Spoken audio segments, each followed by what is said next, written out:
आप quality education की बात करते हैं और लैंग्वेज को इग्नोर करना मेरे ख्याल से ये बिल्कुल भी उचित नहीं है। 1000 के लगभग कैंडिडेट बाद में दिए, 700 या 1000 के लगभग, तो उनका क्या, उनका रिजल्ट तो निश्चित रूप से प्रभावित होगा। छात्र का भी धड़कन पूरा बढ़ा हुआ, इतने दिन जो लगातार छात्रों ने मेहनत किया है, अब प्रतिफल का समय आ गया है। नमस्कार, मैं हूं अनुकुल तिवारी और आप लाइव सीरीज देख रहे। देखिए बीपीएससी टीआरई 2.0 का आज रिजल्ट आने वाला। हमारे साथ नवीन सर मौजूद हैं। आप कट ऑफ तैयार ही कर रहे थे कि कट ऑफ कितना जाएगा कितना नहीं जाएगा, लगातार वीडियोस भी हम लोग डाल रहे थे, आप भी बता रहे थे, लेकिन अब खबर यह है कि आज रिजल्ट आने वाला है।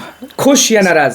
सबसे पहले तो आपको भी धन्यवाद, और सबसे बड़े धन्यवाद के पात्र हैं माननीय chairman sir BPSC Atul Prasad sir, कि 80 सब्जेक्ट का रिजल्ट इतने कम समय में तैयार करना अपने आप में बड़ी चुनौती है जी। और उन्होंने बोला है कि डायरेक्ट इनडायरेक्ट 3 लाख कर्मी भाग लिए हैं रिजल्ट बनाने में, डायरेक्ट इनडायरेक्ट। तो निश्चित रूप से चूँकि ये टीम वर्क है और बड़ी मजबूत टीम का उन्होंने गठन किया, जो कि इस तरीके से ससमय रिजल्ट देने में कामयाब रहे। लेकिन सवाल ये उठता है कि रिजल्ट तो आज से प्रारंभ हो जाएगा, जैसा कि चेयरमैन सर बोले कि आज संभवतः 2 या 3 रिजल्ट जारी होगा। अब कट ऑफ के चक्कर में मत रहिए, अब रिजल्ट के चक्कर में रहिए। बिल्कुल, और 6 to 8 से रिजल्ट प्रारंभ होगा। 6 to 8 में भी पहले साइंस एंड मैथ का रिजल्ट आएगा। मतलब आज साइंस और मैथ्स का रिजल्ट आएगा। प्रधानाध्यापक पद का आएगा, संगीत कला का रिजल्ट आएगा, और इसके बाद नेक्स्ट रिजल्ट जो आएगा, फिर 11th-12th का रिजल्ट आएगा, फिर 9th-10th का आएगा, लास्ट में 1 to 5 का रिजल्ट। गैप जो है वो बहुत दिनों की रहेंगी या तुरंत? अभी से लगातार रिजल्ट का दौर स्टार्ट होगा। 25 तक में पूरा रिजल्ट आ जाएगा। 26 से आपका काउंसलिंग स्टार्ट हो जाएगा। मतलब बस कुछ दिन में सारे जो 80 सब्जेक्ट्स हैं वो निकल जाएंगे, जितने भी स्टैंडर्ड्स हैं। 26 से काउंसलिंग स्टार्ट हो जाएगा। जनवरी में हो सकता है कि गांधी मैदान में माननीय मुख्यमंत्री जी नियुक्ति पत्र भी बांट दें। जनवरी में ही उनका जो सपना था वो पूरा होते नजर आ रहा है। निश्चित रूप से पूरा होते नजर। आप नाराज हैं कि खुश हैं? क्योंकि रिजल्ट इतना जल्दी आ गया, तो गड़बड़ तो कुछ नहीं है? नहीं, थोड़ा सा बहुत खुश नहीं भी कह सकते हैं, थोड़ा खुशी में रिजल्ट्स आ रहे हैं तो आप कह रहे खुश नहीं है? नहीं, कारण है इसका कि जैसे कि अगर 11-12 से रिजल्ट जारी करते हैं, उनका काउंसलिंग करा लेते, फिर उसके बाद 9-10th, उसके बाद फिर 6 to 8, तब 1 to 5, तो मल्टीपल रिजल्ट वाला चक्कर खत्म हो जाता। आपने कहा कि 11-12 और काउंसलिंग पहले। हाँ, अभी जो लगातार चर्चाएं चल रही थी, स्टूडेंट भी इस बात को लेकर के आक्रोशित थे कि 1 कैंडिडेट 1 रिजल्ट आना चाहिए, तो कहीं ना कहीं इस तरह से होता हुआ प्रतीत नहीं हो रहा है। अगर इस तरह से होता 1 कैंडिडेट 1 रिजल्ट वाली बात, तो निसंदेह हजारों छात्रों को इसका फायदा एक्स्ट्रा मिल पाता। पिछली बार भी आप आवाज उठाए थे, आपका कहना था कि जिनका रिजल्ट हो जाता है उनको लॉक कर दिया जाए। अभी तो परसों जो ट्विटर कैंपेन हुआ था, 1,12,000 स्टूडेंट ट्वीट किए, और बिहार का नंबर 1 ट्रेंडिंग चल रहा था, और ओवरऑल इंडिया लेवल पर भी वो ट्रेंडिंग में था। लेकिन सभी को धता बताते हुए अपने अनुसार आयोग रिजल्ट जारी कर रही है। अच्छी बात है, रिजल्ट जारी कर रही है। तो 6 to 8 से शुरुआत करने का अब सर का अपना उसमें सब्जेक्ट को लेकर के होगा कि पहले किनका रिजल्ट तैयार किया गया होगा, या जहाँ पर कंफर्ट फील कर रहे होंगे उस हिसाब से रिजल्ट। हिंदी वाले मामले पे क्या बोलेंगे? क्योंकि उस मामले पे भी बहुत लोग गर्म हैं कि ये क्या हो रहा है। असंतुष्टि का 2-3 कारण और भी है। हिंदी एक बड़ा वजह है। आप क्वालिटी एजुकेशन की बात करते हैं, और बीपीएससी से अगर जो भी शिक्षक निकलेंगे तो हमेशा बात ये हुई है कि क्वालिटी वाले टीचर्स निकलेंगे, और लैंग्वेज को इग्नोर करना मेरे ख्याल से ये बिल्कुल भी उचित नहीं है। लैंग्वेज को आप इग्नोर कैसे कर सकते हैं? इतने सारे छात्र लैंग्वेज का लगातार तैयारी किए, एग्जामिनेशन हॉल में अधिक से अधिक लैंग्वेज पे समय दिए। अगर वो लैंग्वेज पहले से 0 रहता तो वही टाइम 120 क्वेश्चन पढ़ देते, तो स्टूडेंट का 2-4 मार्क्स और बढ़ पाता। और इतने दिन जो तैयारी भी किए, और वैसे भी क्वालिटी एजुकेशन के लिए लैंग्वेज पर, भारत जैसे देश में लैंग्वेज पर पकड़ होना तो हर स्टूडेंट को जायज़ बनता है, वो होना ही चाहिए था। तो इस बात को लेकर के एक थोड़ा असंतुष्टि है। इसके बाद आप देखेंगे कि जिस तरीके से सोशल साइंस वाले स्टूडेंट के साथ में एग्जाम से 2 दिन पहले एक नया नोटिस जारी करके कॉम्बिनेशन में बदलाव किया गया। हजारों 10,000 प्लस बच्चे उस कॉम्बिनेशन से ज्योग्राफी पहले किए हैं, उल्टा पुल्टा वहाँ कॉम्बिनेशन के अनुसार एग्जाम दिए। उसका रिजल्ट का क्या होगा वो तो रिजल्ट आने के बाद ही पता चलेगा। आखिर उसके लिए क्या रियल में वही छात्र दोषी हैं? एक तो ये हो गया। इसके बाद अभी देखेंगे कि 9-10 का एग्ज़ाम कैंसिल हुआ था मैथ का, बिल्कुल। और 9-10 का जो एग्ज़ाम हुआ 2 दिन पहले, आप उसमें देखेंगे कि मैथ का क्वेश्चन का लेवल इतना ज़्यादा था, पोस्ट ग्रेजुएट लेवल का सारा क्वेश्चन उसमें दिया हुआ था। स्टूडेंट लगातार उसका विरोध कर रहे थे, लेकिन ज़बरदस्ती एक तरीके से उनको एग्ज़ाम देना पड़ा, और थोड़ा सा अगर 5-10% उथल पुथल होता तो भी दिक्कत नहीं था, लेकिन बहुत ज़्यादा का अंतर था।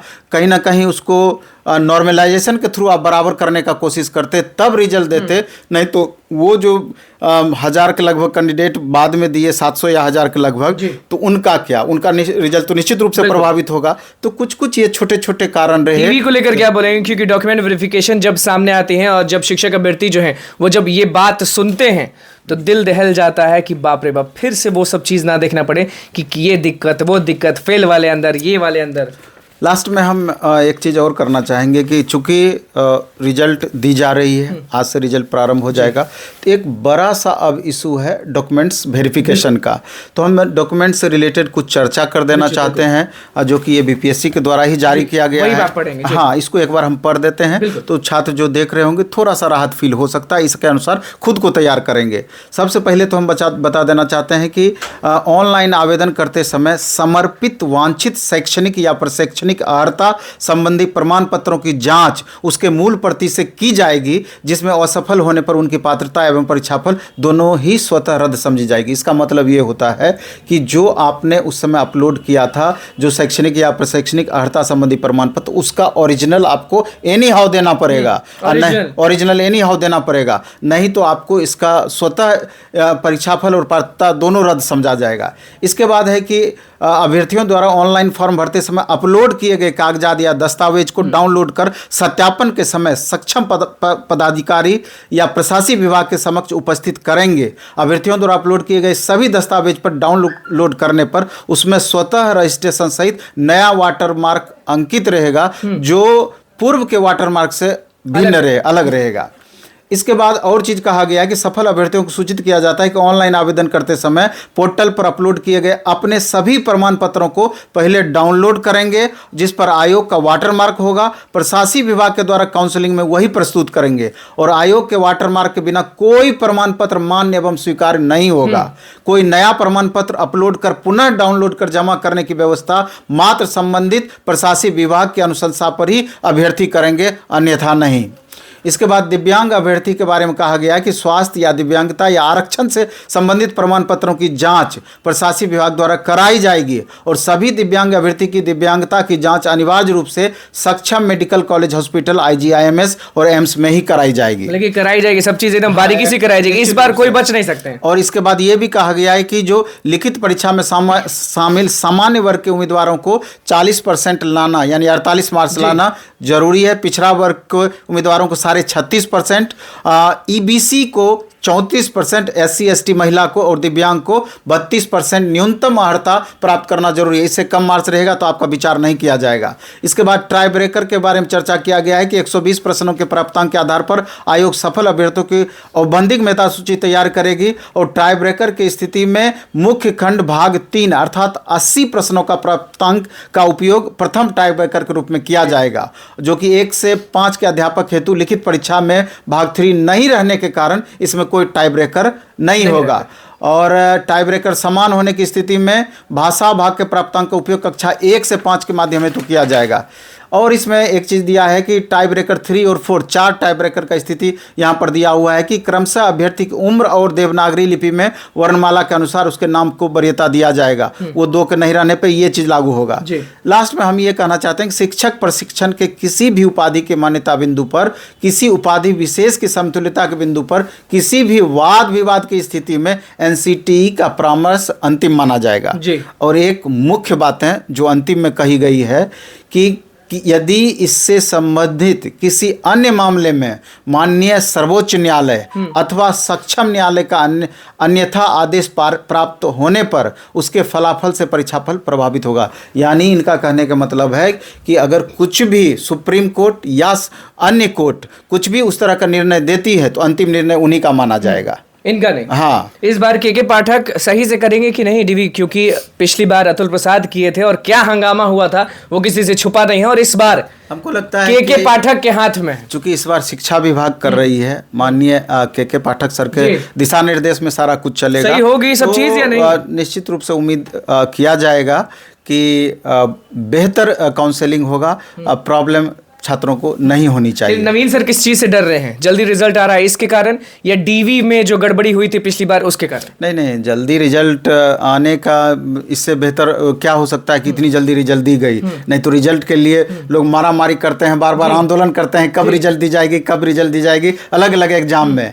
लेकिन इसके लिए फिर से हम एक बार माननीय चेयरमैन सर को शुक्रिया कहते हैं, धन्यवाद कहते हैं कि आपने इतनी जल्दी द्रुत गति से रिजल्ट जारी किया। तो 6 to 8 का आज 2 सब्जेक्ट का रिजल्ट दिया जाएगा। कल कुछ खुलासा करने वाले हैं कि नहीं? क्योंकि पिछली बार भी आपने जब कहा था कि ये चीज इस दिन, ये चीज इस दिन, तो वो चीज हो गया। नहीं, तो इस बार तो क्लियर पहले से ही कर दिया गया है कि 6 to 8 में कौन कौन सब्जेक्ट अभी देगा।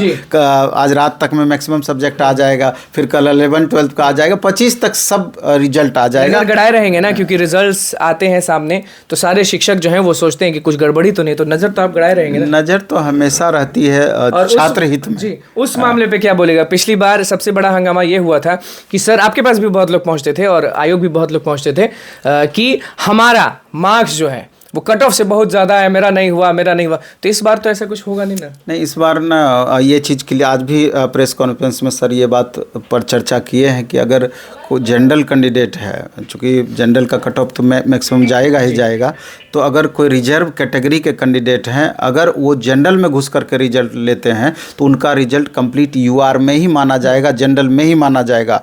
और वैसी परिस्थिति में यूआर कैंडिडेट का अगर मार्क्स थोड़ा सा भी कम रहता है तो हो सकता है कि उनको दौड़ से बाहर रहना पड़े, वहाँ वरीयता रिजर्व कैटेगरी को दी जाएगी। शिक्षक अभ्यर्थी देख पाएंगे रिजल्ट्स, क्योंकि आपको मालूम होगा अच्छे से कि 6 to 8 में कितने लोग बैठे हैं? नहीं, 6 to 8 में तो कुल मिलाकर के 31,982 पोस्ट के लिए मैक्सिमम छात्र हैं।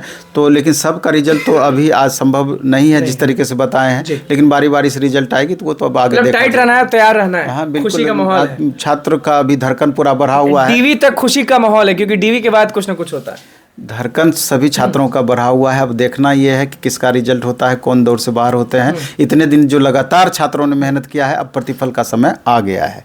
चलिए देखिए, नवीन सर हमारे साथ मौजूद थे और बड़ा दिन है क्योंकि 2.0 का रिजल्ट्स आज से शुरू है। देखना यह होगा कि के पाठक जो हैं वो डीवी कैसे करते हैं, क्योंकि अतुल प्रसाद ने डीवी पिछली बार किया था तो क्या हुआ था वो आप लोग से छुपा नहीं है। तो बस इस सीरीज के साथ बनने में चैनल को सब्सक्राइब कर, धन्यवाद।